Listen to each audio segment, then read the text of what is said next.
భారతదేశంలో కోవిడ్ వ్యాప్తి కలకలం రేకెత్తిస్తుంది. వేగంగా వ్యాప్తి చెందుతూ జనాలను వణికిస్తుంది.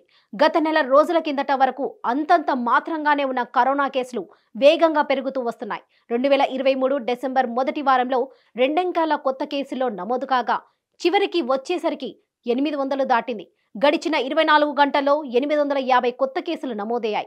గడిచిన 7 నెలల్లో ఇంత స్థాయిలో కేసులు నమోదవడం ఇదే మొదటిసారి కావడం విశేషం.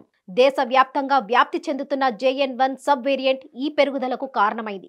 గత వారం రోజుల్లోనే మొత్తంగా నమోదైన కేసుల సంఖ్య 4652గా ఉంది. అలాగే ఒకే వారంలో కరోనా వల్ల 29 మంది మరణించారు. కేంద్ర ఆరోగ్య మంత్రిత్వ శాఖ అధికారం వెల్లడించిన వివరాల ప్రకారం గత శనివారం రోజు కొత్త కేసుల సంఖ్య 841కి పెరిగింది. అంటే సీజన్లో మొదటిసారి కొత్త కేసుల సంఖ్య 800 మార్కును దాటింది. ఇక ఈ ఏడాది మే 18 తర్వాతే ఇది అత్యధికం. కాగా గత వారం దక్షిణాది రాష్ట్రమైన కేరళలో 3018 కొత్త కేసులు నమోదయ్యాయి. ఇది భారత్ కేసులో దాదాపు 80%.